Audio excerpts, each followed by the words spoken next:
Although our name is Lucy's Retired Surfers Bar and Restaurant, there's nothing tired or retired about anything we do.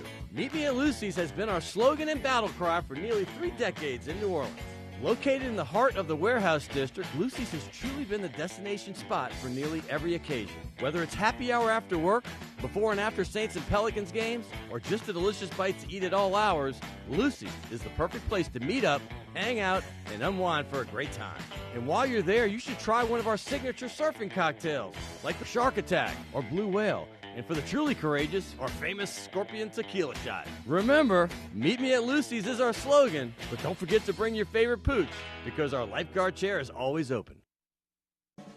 Crescent City Steakhouse, a true neighborhood restaurant operated by the Vojkovic family since 1934, is the oldest steakhouse in the city of New Orleans. Serving only hand-cut, prime-aged, corn-fed beef for over 80 years, Crescent City Steakhouse has become a dining destination for both die-hard locals and adventurous travelers who seek traditional, timeless New Orleans cuisine. Crescent City Steakhouse, 1001 North Broad, on the corner of St. Philip, in the heart of New Orleans.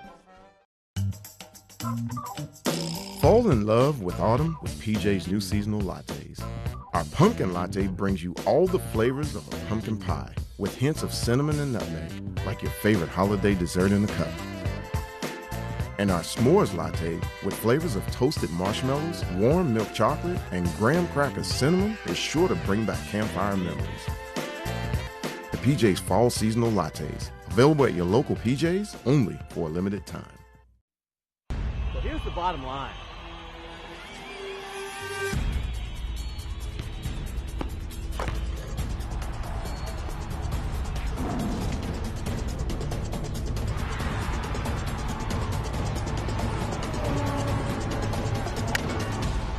Funny that you say that.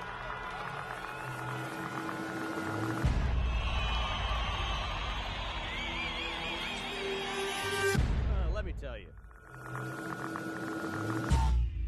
Good evening and welcome to Prime Time Sports. Hey, I'm your host, Scott Alexander, and I hope everyone out there had a fantastic Thanksgiving weekend. Hope everybody remembered what giving thanks is all about. Hey, as far as the Saints and the rest of the teams locally, it couldn't last forever, could it? Well, your New Orleans Saints, they had a West Coast wake-up call this past Sunday, and after winning 8 games in a row, well, the Saints faced the perfect storm of bad in L.A. The Rams, they had won 4 in a row themselves, and they went on the road last week, and they got smacked hard by a very tough Minnesota Viking team. So they came back to the Coliseum in L.A. very hungry, wanting to show that they're clearly among the best teams in the NFC. And guess what? They did just that. That's a good football team. The Saints defense, as you know, they're playing without 3 starters from the previous week. Alex Okafor, he's out for the season with the Achilles tear, unfortunately. Marshawn Lattimore and Ken Crawley, the 2 young cornerbacks, have been playing great football. Well, this Ram offense, it's led by Jared Goff and Todd Gurley. And boy, did they play well with those missing cornerbacks not in. Their vaunted defense as well played very well. They were in Drew Brees' face the entire game.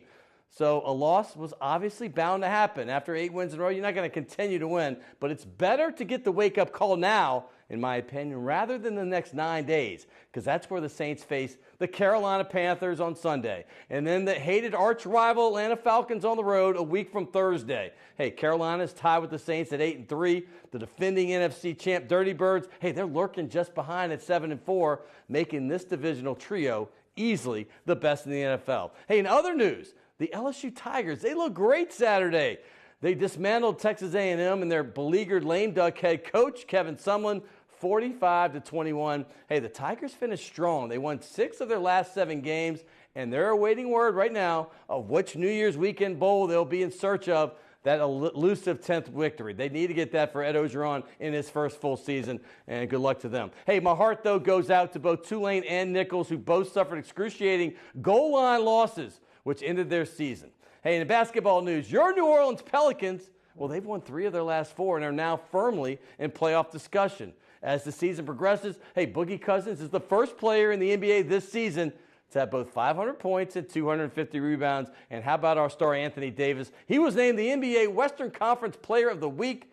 And he averaged 30 points, 13 rebounds, 3 assists in addition to those 3 wins. Hey, Tremont Waters, how about him? 55% from the field, 83% from the line, and 50% from three-point. He's playing good basketball. Hey, you want the playoff breakdown in college football? We got it next. Matt Moscona, ESPN and CST. He's going to talk LSU in that, and also the Saints. Pels and Tulane talk with WWL's Doug Mouton. This is going to be a fast-moving show. Stay tuned. Scotty says, where I watch my TV show. Scotty says, on Primetime Sports. Scotty says, where I watch my TV show. I got the Primetime Sports. Yeah, yeah, yeah, yeah, yeah.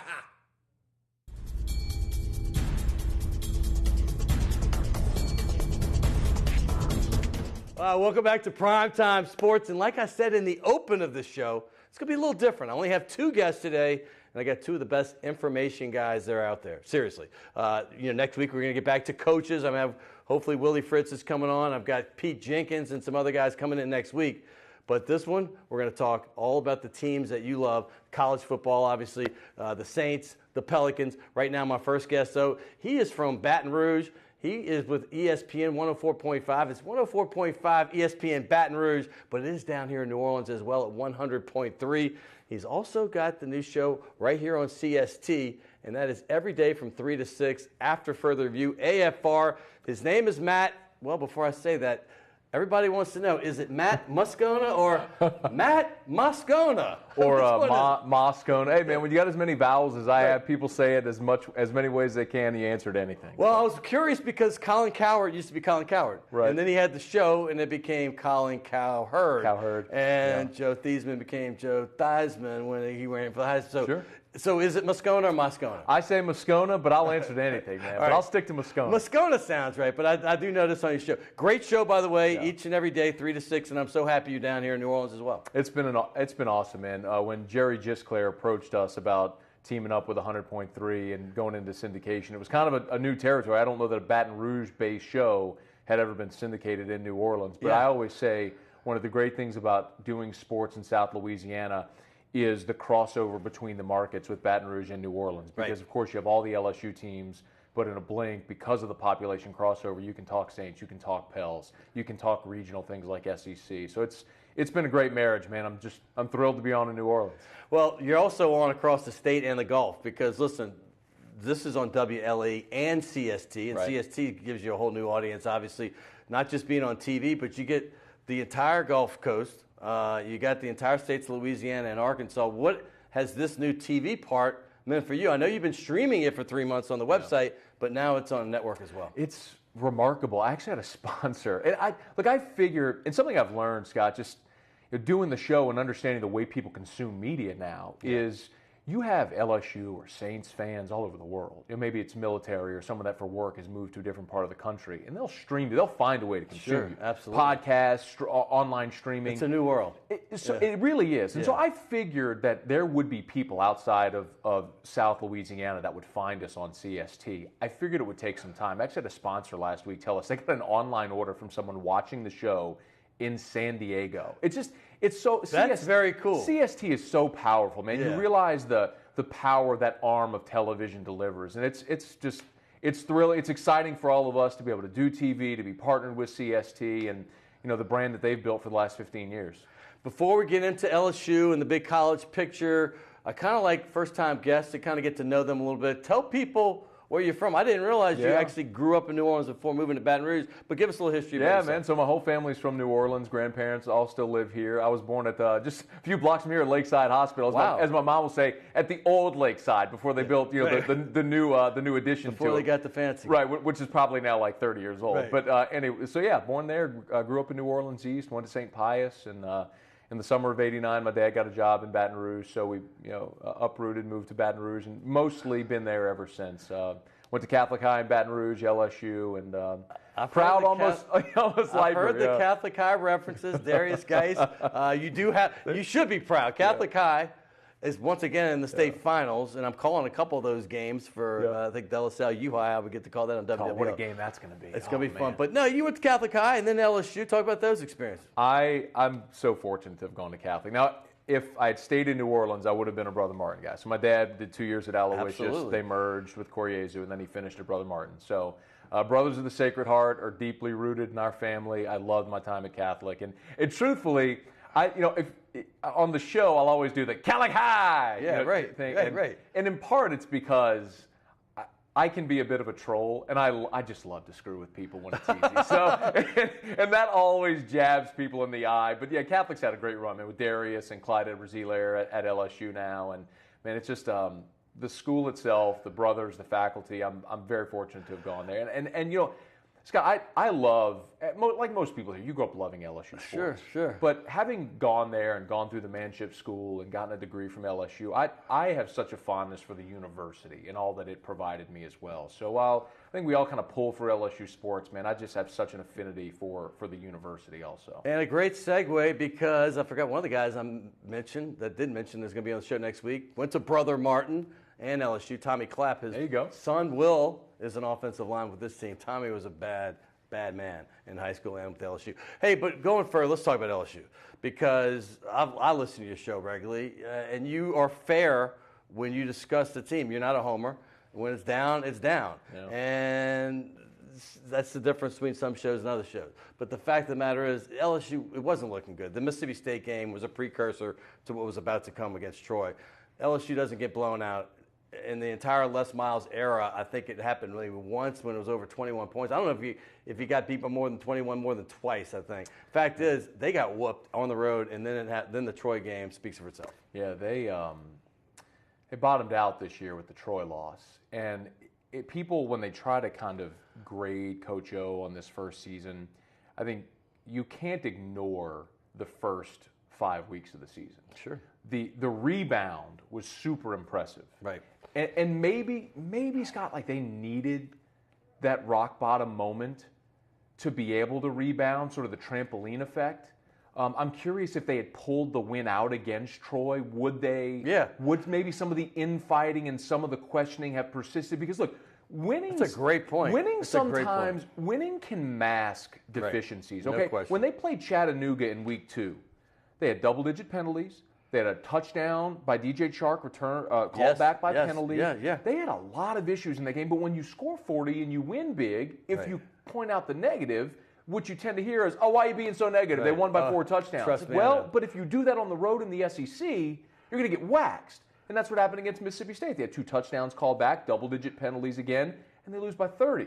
So they had a lot of issues, man. I'll give Ed credit for recognizing some of those deficiencies after the Troy loss, humbling himself, taking himself out of the offense, recognizing the way he was organizing practice needed to change. He needed to be tougher on this team. He was. And, man, they went and emptied the tank at Florida, and they got a win. You know, I would also say it this way, man. If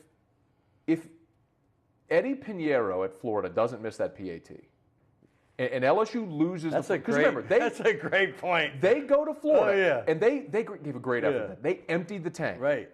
But if they lose that game after emptying the tank, and now all of a sudden you're sitting on 3 losses, and Auburn's coming in, Right. it could be a very different season. That second half of Auburn, that's a good point. That second half of Auburn shocked me. Yeah. I mean, listen, I'm the biggest half glass full dude there is, but I watched Kerryon Johnson just running over LSU. It was ugly. There he is on the cue. Yeah. But the fact is I was on the road, and I kept, somebody said, hey, turn the LSU game back on. They're coming back.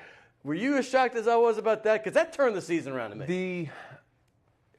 Yes, but Auburn, it's odd because Auburn in that first half essentially did what LSU did this week against Texas A&M. LSU dominated the first half, but they go into halftime up 20-7. Right, exactly. It was the same thing with that Auburn game because Gage hits the 70-yard jet sweep. They score. Stephon Sullivan scored on the jet sweep from a yard out on the 4th down play. And all of a sudden you look up and you go, well, that's 9 points. Like this is really doable. Right, this is it. So the DJ Chark punt return against Auburn changed LSU season. I mean, that play made it a 1-score game and allowed LSU the chance to kick the field goal to win it. Without DJ Chark's punt return for a touchdown against Auburn, if they lose that game, you certainly don't finish the way that you did. I think that is the most influential play in the season for LSU. I know that ESPN Baton Rouge has been big with Coach O. I know Jordy had him on his show all the time when he was not coaching that one year. And I know y'all are close. I know, Jimmy Ott and Hannah Griffin, and obviously Gordy Rose. Y'all know Ed. Y'all know the program. Y'all know all the players in the program well. The stuff going on with Aranda and Canada and Ogeron, how real is it, and is winning right now masking anything that we don't know about? Oh, I think the post game against Texas A&M told you all you needed to know about Ed and Matt Canada.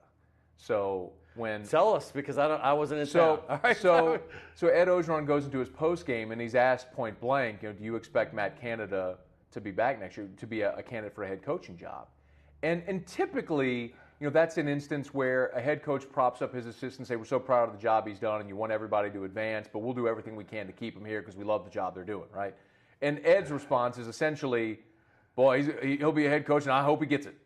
And then there's a I didn't catch that. But Scott, then there's a follow-up, and it's I think it was Ed Daniels who asked the question on the follow-up, if Canada leaves, would you continue to run his offense? That's the kind of thing where you expect a coach to say, you know what, I'm not going to get into hypotheticals. We're preparing for our bowl game. Matt's under contract. We're thrilled with the job. Instead, what you hear is, well, I've been around a lot of good programs, and I know what I want out of the offense. And, I got some guys in mind. With Steve Ensminger, I'd give him strong consideration. So you're saying what kind of offense you have in mind and a potential replacement. This is over. And look, I think it's obvious. Sometimes guys just aren't a great fit. And a coaching marriage can dissolve. And I think that's kind of where Ed and Matt are. And you saw that going into the Troy game, where Ed admitted to tinkering and told Matt, stop with all the motions and the shifts. And then at halftime, they're back doing motions and shifts. The two of them just didn't fit. They haven't fit this year, and it's been pretty obvious. So I think the really tough part, though, while Matt Canada wants to be a head coach, okay, he's interviewed last year for the Western Kentucky job, 2 years ago for East Carolina. He wants to be a head coach. Yeah. He's got $3 million left on his contract. And LSU's offense this year wasn't great. So I don't think his coaching star is shining brightly. So who's going to lure him away at more than the $1.5 million he's making now at LSU? I think, Scott, both sides are looking for the escape hatch. I think the exit, though, could be cumbersome. How big would it be for LSU to get the 10th win? I mean, 10 wins, when you look down in history, you go back, and you're always like, you may not realize exactly how it happened, but when you see 10, it's a little more impressive than 9. In fact, I think it's a lot more impressive. It's true. At some point, though, expectations start to look at championships. So Les averaged almost 11 wins a year for his entire tenure. Incredible. He got him fired. It isn't. His worst year was 8-5. Right. His worst year was look at Florida State this year. They bottomed out. They got to beat ULM. LSU's the only D1 team that's got at least 8 wins. I mean, D1 Power 5 team since 2000, correct? I think Boise State might be the only other team. Yeah. Right. So that run's incredible.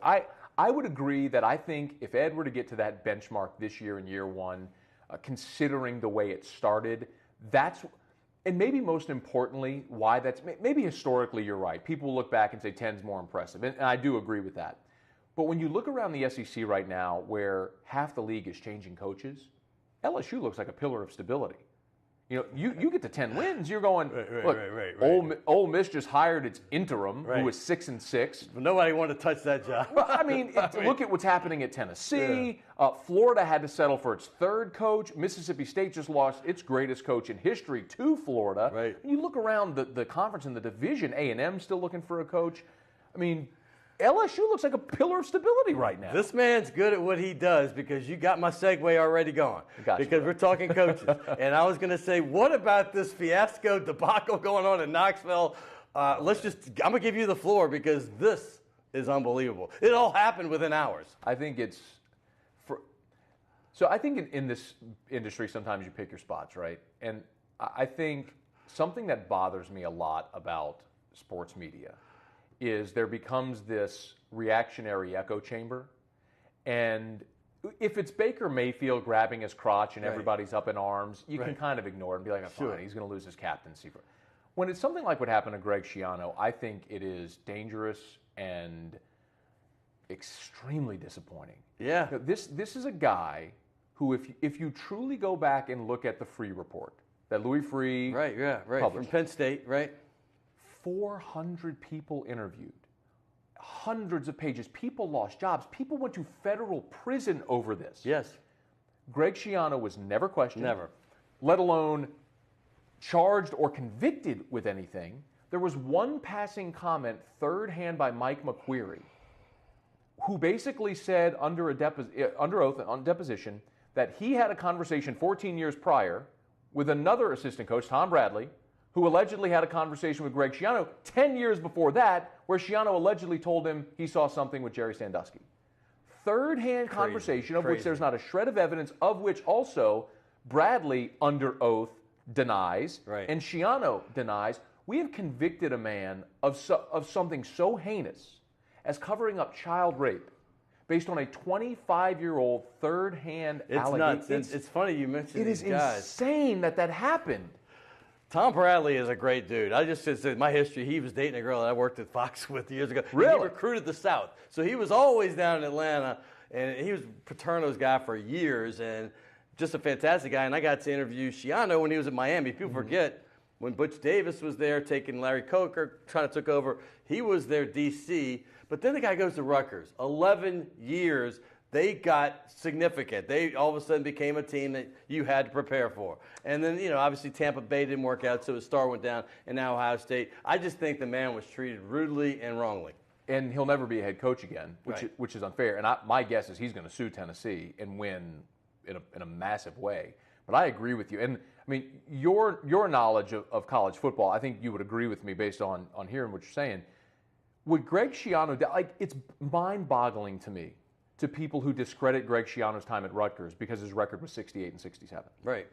Oh, my goodness. Rutgers was before that? Rutgers played in the first ever college football game in 1869, Rutgers and Princeton. Right. From that point until the Greg Schiano era, 145 years, they went to one bowl game. Wow.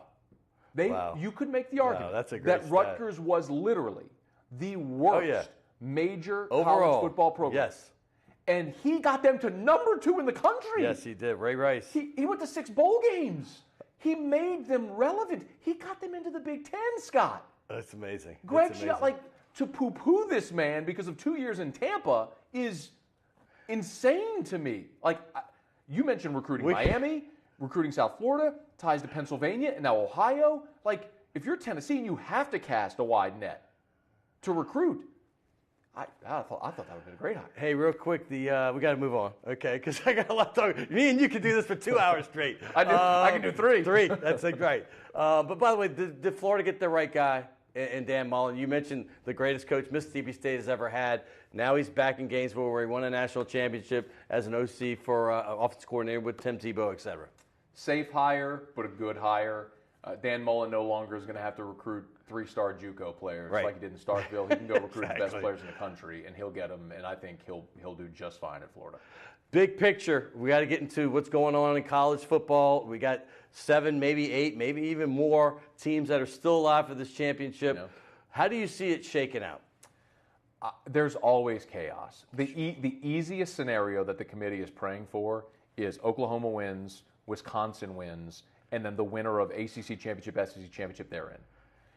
That's not happening. Right. It just will not happen. The nightmare is what happens if Ohio State beats Wisconsin. In the Big Ten championship game, or Oklahoma loses to TCU.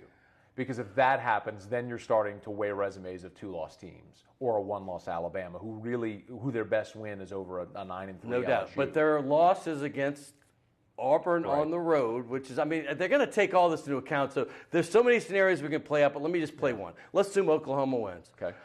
They're in. Let's just assume the Georgia winner goes. Okay. Yep. What if Wisconsin loses and Miami wins against Clemson? Because I think we all agree Clemson's stronger than Miami right now. I think that. But the fact is what would you do with Alabama? I think ACC championship game winners in. You think for sure? I do, because here's why with Miami. Miami has, I think what the committee has shown is they value good wins. You saw this last year. Ohio State got in without winning their conference on the backs of their blowout win in Norman over Oklahoma State. And I think Miami's wins over Virginia Tech, a blowout win over Notre Dame. I think Florida State's not great this year, but they went on the road and won that game. But there's the argument, because that's Alabama supposedly was going to be their big win. Right. And they dominated with their quarterbacks.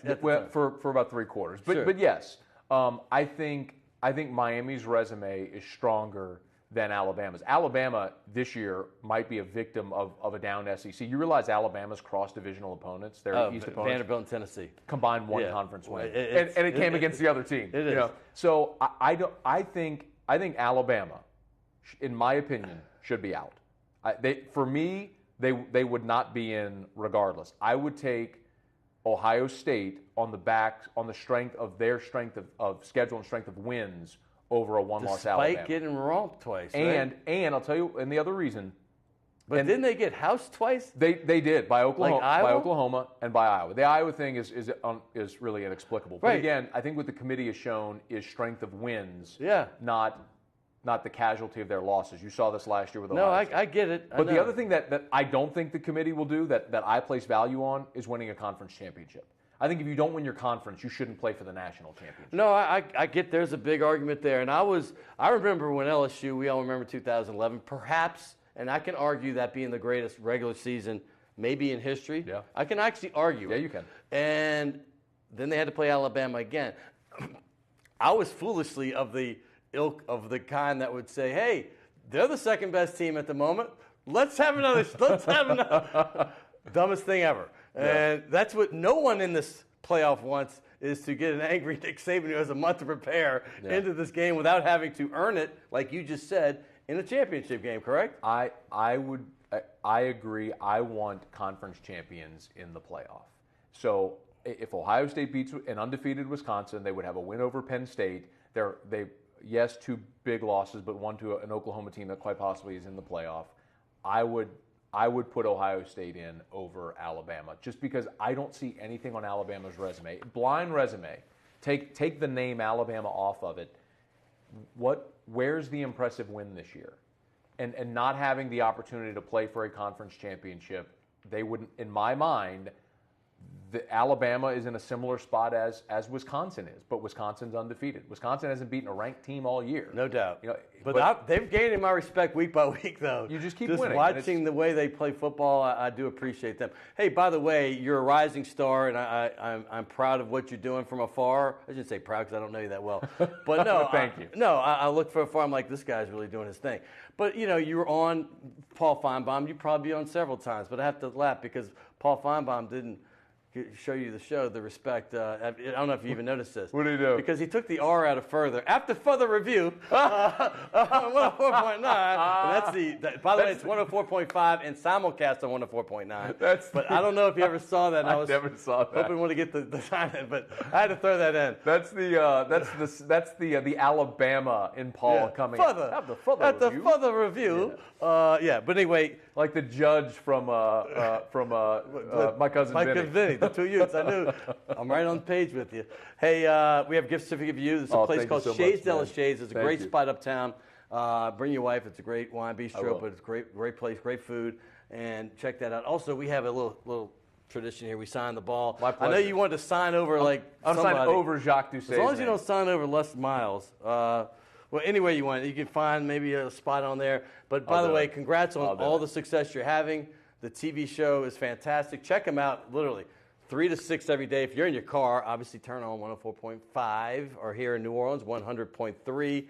And it's also in Baton Rouge, simulcast on 104.9. But the TV show, CST AFR after further review. And I'm going to say this. I've seen a lot of radio shows on television. Gordy Rush and his group up there, they went all out. I mean, I'm blown away by how professional it looks. And it's every bit as good, if not better. And I think it's better than what the national ESPN guys are doing. They have the screen in the back, and they're having the highlights as he says it. I'm like, wow.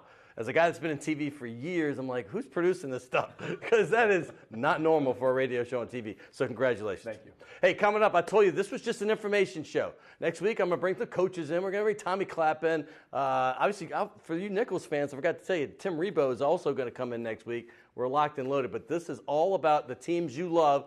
Doug Mouton, we haven't talked Saints, we haven't talked Pels, we haven't talked about that Tulane heartbreaker. We're going to get all that next and more right here on Primetime Sports.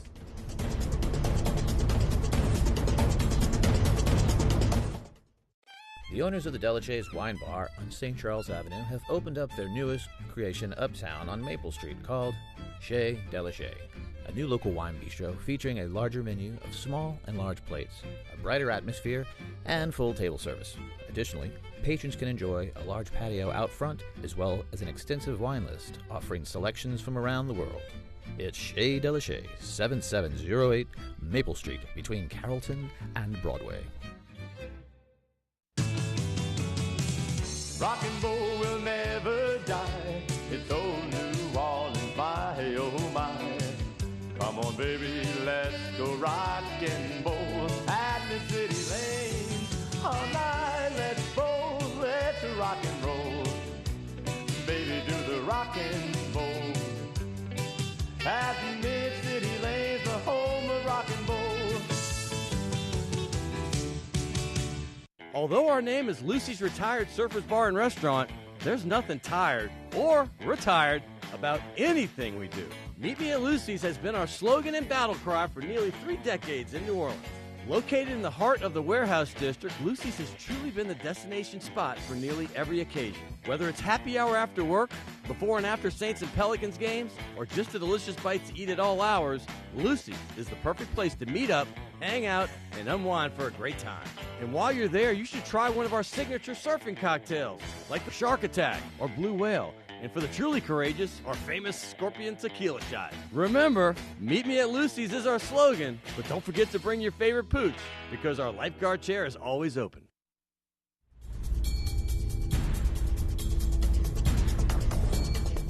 Welcome back to Primetime Sports. Hey, I got to thank my man Matt Moscona from ESPN 104.5 in Baton Rouge, and also on CST now. He's got that show from 3 to 6.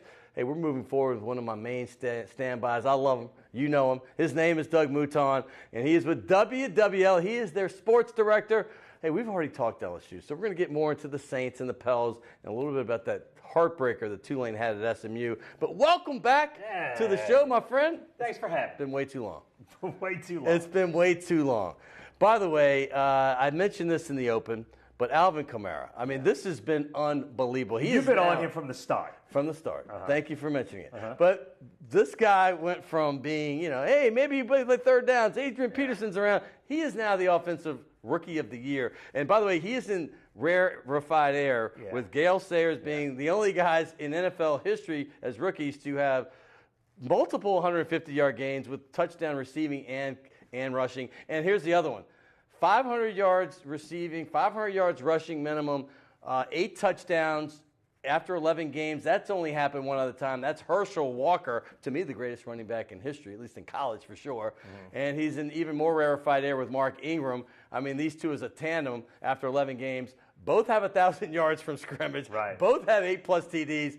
It's truly remarkable. Yeah, it really is. Kamara and Ingram are 5th and 6th in the NFL in yards from scrimmage, which is unbelievable to have 2 of the top 6 on one team. Look, other than Todd Gurley, you can make an argument that Todd Gurley is the best running back in the NFC. Without question, to me, Kamara is number 2 in the NFC. He's a Pro Bowl starter. He's that good. You got him in the 3rd round. My question is, how was he not in the Heisman Trophy race at Tennessee? Clearly not used well enough. To me, the biggest surprise about him is how good he's been between the tackles. He was kind of that same role. They had Jalen Hurd, who was their starter. I follow Tennessee pretty closely. Like I do all SEC teams. And he didn't even get, when Hurd transferred like late in the season, that's when he started getting carries. Sure. But we knew this guy was a stud. He went to Alabama. You don't get to Alabama before you go to Tennessee without being a top recruit. Sure, but right now he is the best rookie in the NFL, and you don't last until the 3rd round if people expect that. Right. And he has been unbelievable, such a spark plug. You see each week more of the offense being designed around him, which is a great thing. Oh, my goodness. And it's a smart thing. Now, this past week, the Saints got into penalty trouble. The Rams held the ball so long that he didn't get as many touches as he should have. Only 11 touches. Well, that's what I was going to say. I watch 4th Down and 4 religiously every week. I do. I've never missed an episode. If I can't watch it live, I tape it. But you mentioned that. You said, hey, the guy rips off a 73-yard run, and he has maybe 4 touches the rest of the game. Right. Yeah. No, look, clearly looking back at the game, getting him the ball more. The Saints only ran 52 offensive plays, by far the least offensive plays. Unbelievable, really. It was just a series of events. They got a couple of holdings. Did you see the stat that came up, and it was in the second half? They said 12 plays rushing, 12 passing. Yeah. And I was like, that's like a first quarter stat for the Saints. This was in the third quarter. Look, the whole game began with the lack of cornerbacks for the Saints, and the Rams were able to play ball control, possession ball. They kept the ball away from the Saints in a brilliant way. Yes. It was a great game plan. They had long, sustained drives. 52 offensive plays. Look, 70 is closer to the norm, and when you have that few plays, clearly they didn't get the ball to Kamara enough. It's just the way it played out. 70 is the norm, and I know you've been with me at training camp. If you're there every year, they say they want to do 75 or 80 plays per game. Sure. But this game was a perfect storm, in my opinion. Perfect storm. Not excuse making. Let's just start with the fact that, hey, they come off a loss. They had a nice win streak themselves. They went to Minnesota, and I had a feeling that would happen, and it did. Mm-hmm. They come back home, and the Saints, obviously, the cornerback play has been spectacular thus far. Spectacular. You're missing your starters. You obviously are going to miss Okafor, who obviously makes Cam Jordan even better. Right. And this sounds like excuse making, but you're on the road. If there was one game that you could call a mulligan, would this be it? Because you got these division games that are so important coming up. Yeah, no question about it. And to me, in the NFL, and you saw the Rams the week before this game were terrible against Minnesota. Exactly. The Saints were not good. In the NFL, it's not college football. Sometimes wake-up calls are good things. Yes. Sometimes learning from mistakes. Sometimes getting beaten can help you figure stuff out. And yes, this was a perfect storm. You got to figure out how to play without Okafor and play against a team that runs the ball and runs it well. And that's the one thing Okafor was doing a great job against, was helping to stop the run. The Saints went bigger. They played more defensive tackles in this game. The pass rush wasn't what you hoped it would be. Cam Jordan did his job. But yeah, it was a perfect storm. And then you're trying to make up for the cornerbacks. P.J. Williams was okay at best. Devontae Harris was not good. No. You had to play Kenny Vaccaro in coverage a lot more than you would want to, and you don't want to do that. Perfect storm. If you had either Crawley or Lattimore, you could roll more help to P.J. Williams. P.J. Williams is your number one. You're in trouble. And perfect storm of events. The Rams were able to play keep away in a way that worked for them in a big way, and not for the Saints. Now you got the two division games. Totally different game coming up. Playoff atmospheres. Playoff atmospheres. Yes. We'll see how the injuries play out through the course of the week. You certainly need one of those cornerbacks back. As I watch the season progress and the Saints get better and better, and quite frankly, Carolina and Atlanta really kind of skirting by, getting by opponents. And in Atlanta's case, very lucky in some cases. But the fact is they're putting W's up. No doubt. And I kept saying, they're only a game up here. They're only two games up here. One loss, and we're going to see how this affects their psyche. Because now, in reality, you have a tiebreaker with Carolina, but those teams like yourself control their own destiny because they get to play you. Yeah, the division is unbelievably good. 27-17 as a division, by far the best division in football. You go on an 8-game winning streak and create no separation between first. One game separates first and third after an 8-game win streak. That's crazy. Isn't it? But the division is good. Yeah. Atlanta scares me a lot more than Carolina. Yeah. Atlanta, to me, has been the sleeping giant. You can see them early in the year. The New Super Bowl offensive coordinator getting adjusted. Yeah, and Super Bowl hangover is real. It's real. Anyone who experienced the Saints in 2009, you know the Super Bowl hangover is a very real thing. Obviously, it's more so for the winning team than the losing team. But the way they lost, clearly they were not the Falcons. And I still don't think they've hit their peak yet. To me, they're the scary team. The schedule, the way it came out, you can never look at an NFL schedule in July and know anything. You got lucky on Green Bay. You catch him right when Aaron Rodgers goes out, and you get Brett Hundley, who has no idea what he's doing, and he's even starting to figure it out. But you got lucky on Green Bay. You got unlucky on Atlanta.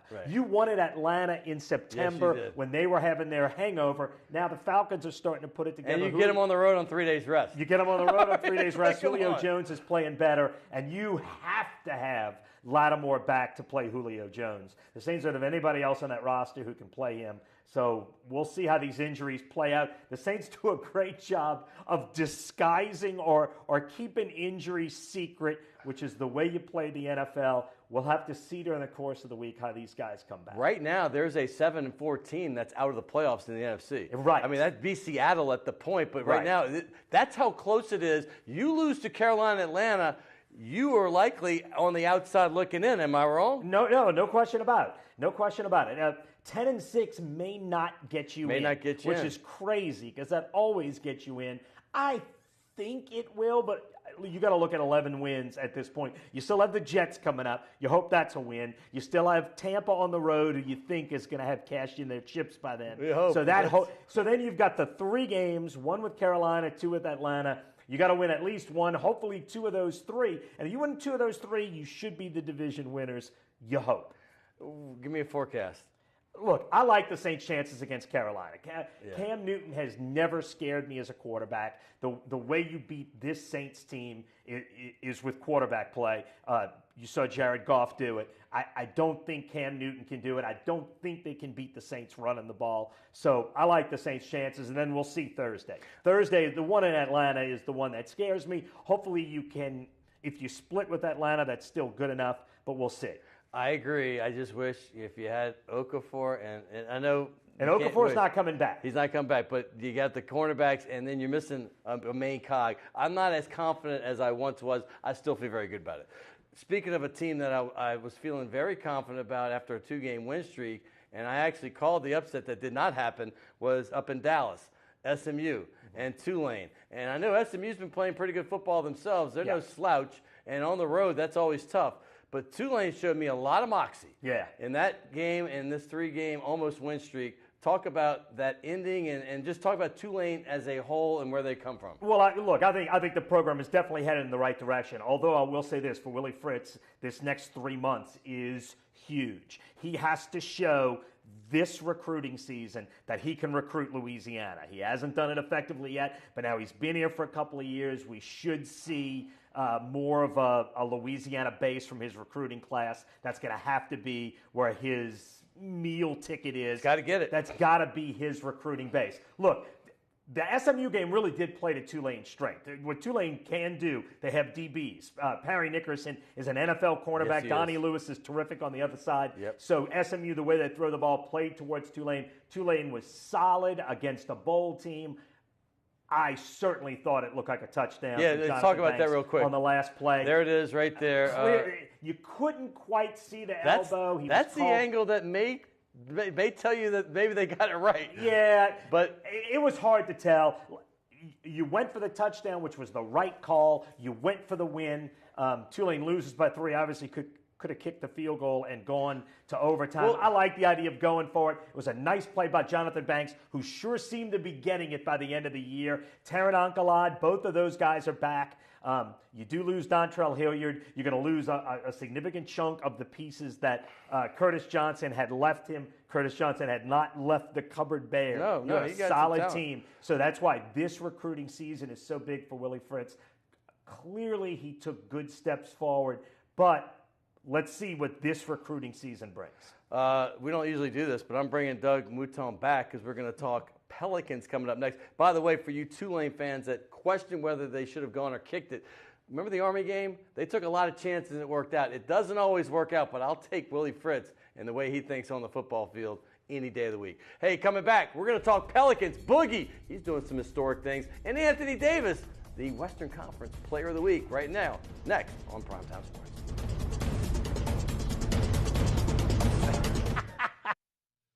Do you know what it means to miss New Orleans and miss the town each night and day?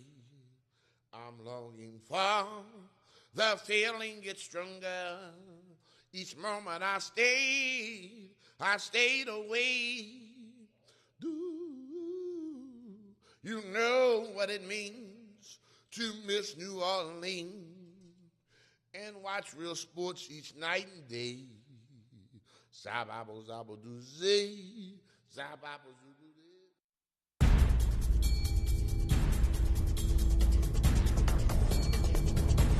Oh, always love to hear my man Glenn David Andrews. I appreciate him. Fred LeBlanc from Cowboy Mouth was early in the show.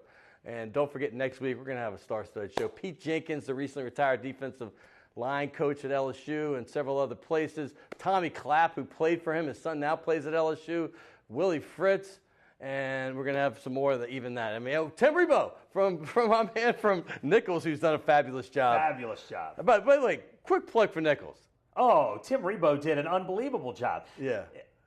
They had won 6 games over a 4-year span before he got there. 6 games. That's 1.5 wins a year. He's there 3 years, and they're in the NCAA tournament. And that's amazing. And by the way, this is Doug Mouton again. Welcome back. I'm not used to having a guest for 2 segments, and here he is. But we want to talk Pelicans because, listen, we all knew how important the month of November was going to be. The first 20 games were very important. And if they had gone, say, 5-15, this could have been a nightmare scenario. Right. But they're sitting at 11-9. 11-9 and sitting in 7th in the West. The West hasn't been as strong as it has in the past. And look, you got to love the top 3 teams in the West. And cracking that top 3. I'm glad you said that. Especially when Kawhi Leonard comes back. Cracking the top 3 is going to be hard. But right now, 4, 5, 6, 7, 8 is all wide open and it's fun. And Minnesota, Portland, the Pelicans, Oklahoma City, you got to believe, is going to get into it. Utah. It is a fun 4 to 8 race. And the Pelicans absolutely look like a team right now. I wouldn't say they're going to crack the top 3. The top 3 are the top 3. Right, and let me say one thing, because I'm glad you just said that, because I was on tons of radio shows before the season started, and they all would say the top 4. Right. And I'm like, are you including Oklahoma City in this? In the 4, yeah. They all would. Right, Every station. And I'm like, hold on. I've seen experiments like this. Right. I have to see it you first. You can't anoint them that. And they surely haven't figured it out And yet. they haven't, and they may eventually. And they may. But to automatically put them with San Antonio, Houston, and particularly, I was like, seriously? Right. And they're proving that. But long story short, we've seen experiments, and sometimes they take a little time. Correct. And this one here in New Orleans hasn't come to full effect yet. Boogie Cousins, by the way, I hadn't said this in the open, but the first player in the NBA this season to have 500 points and 250 rebounds. Wow. And Anthony Davis, by the way, he was the player of the week. So this experiment working in your mind yet? The experiment with Boogie Cousins? And Anthony Davis. Yes, but I will say this, and after 20 games, I have a different opinion than before the 20 games. These are not 2 equal players, in my opinion. To me, Anthony Davis is your 1, and Boogie Cousins has to be your 2. Anthony Davis is a guy that makes all the guys around him better. I haven't seen that from Boogie Cousins. Boogie Cousins is a guy that can be frustrating to watch because he is an unbelievable physical talent, unbelievably nimble. To me, he's the Willie Roaf of basketball. For a guy his size with those kind of feet is unbelievable. Anthony Davis, obviously a whole different body type. But Boogie Cousins cries too much on calls, doesn't get back on defense, doesn't play the complementary game that you wish he did. And you hope that Rajon Rondo can be the guy to keep him in line, to make him be what he can be. And you just hope that that's the guy.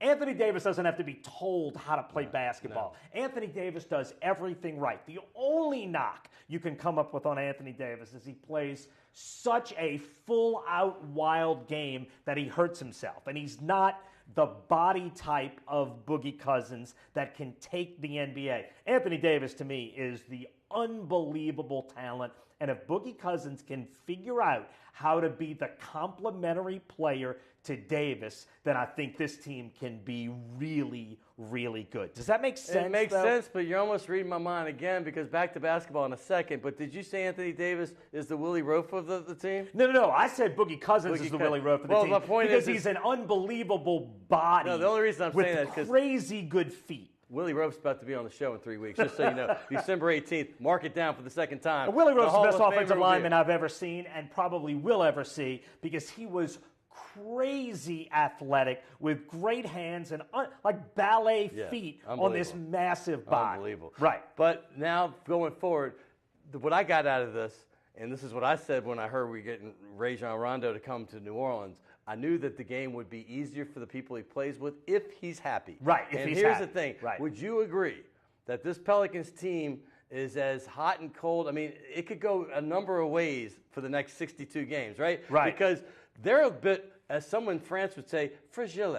They're Yes. fragile. Yes. When you talk about Boogie Yes. and Rajon Rondo, you have two of the most temperamental players in the league. Yes, and I will say this, Boogie can't be your number one. After watching him these first 20 games, I can see why Sacramento couldn't win with him as the number one. He is not the guy that makes the guys around him better. He is a great player, but he is a great individual player. Anthony Davis makes the guys around him better. Yeah. Anthony Davis can be a complementary player. Boogie has to learn how to fit around Anthony Davis. And look, 20 games in, I see signs that they're doing that. 20 games in, I'm a lot more encouraged, although I've changed how I look at this team now than I was at the beginning. And I think what you have found is now the next, I look at it as 4 20-game groupings, right? Yeah. The next 20, I want to see how the guys play around each other. They have, Etuan Moore has done a really nice job of playing around those guys. Drew Holiday in spurts is figuring out how to go around those guys, but in spurts. Darius Miller has been a nice complementary piece. In the 3 games they won last week, he had double-digit points in all 3. He can be a nice complementary piece, and Rondo's got to be the guy to keep him in line and to keep him going. You got to make Boogie play in the post more than he has wants to, maybe. He wants to be a three-point shooter and be outside and doing whatever. Got to make him play inside. The Pelicans last week started dominating points in the post, which is a great thing and what they have to do. And if they can continue to do that, they got the best 2 big men in basketball. Be that team. Be the team that dominates inside. They were last week. Went 3-1 last week, 3 good wins, including a win over Oklahoma City. Be that team. Be the team that dominates inside, and you have a shot to be 4, 5, 6 seed in that range. No question about it. Doug Mouton, look at that analysis. I just asked the question and turned him on, and boom, there it is. I'm sorry, I tend to it. go too much. I love it. No, that's what I wanted here. Shays Delachey's. I know Thank you. you've been to Legacy. Yes. Now you get to Shays Delachey's on Broadway. No, between Carrollton and Broadway on Maple Street. Is it moving? It's moving. It used to be on St. Charles. No, but there it is. Enjoyed it. I appreciate you. Appreciate it. And next week, I told you what we're going to have, all these coaches, but we're going to get more into basketball as December goes along. And obviously when the Saints are done, LSU's done, everybody else. And listen, LSU basketball, they're playing a little better than most expected. Tulane basketball playing a lot better than most expected, and UNO has challenged himself with a tough schedule. But we'll get into all that in the upcoming weeks. I want to thank everybody here at WLAE and CST, all the good folks at both these stations I'm so appreciative of. Thanksgiving week just happened. I am very thankful. I want to thank my producer, Will Hill, Naila, who's handling about 8 jobs right now, the Redhead Tsunami, and Peter Drennan. Can't get it done without any of you. I thank you all. We'll be back next week on Primetime Sports.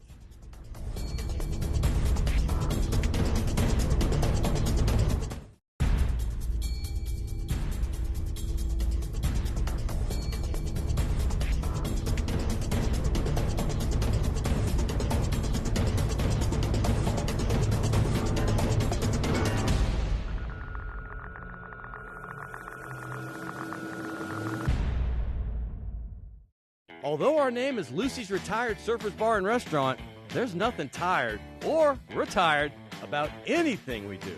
Meet Me at Lucy's has been our slogan and battle cry for nearly 3 decades in New Orleans. Located in the heart of the Warehouse District, Lucy's has truly been the destination spot for nearly every occasion. Whether it's happy hour after work, before and after Saints and Pelicans games, or just a delicious bite to eat at all hours, Lucy's is the perfect place to meet up, hang out, and unwind for a great time. And while you're there, you should try one of our signature surfing cocktails, like the Shark Attack or Blue Whale. And for the truly courageous, our famous Scorpion Tequila Shot. Remember, Meet Me at Lucy's is our slogan, but don't forget to bring your favorite pooch, because our lifeguard chair is always open.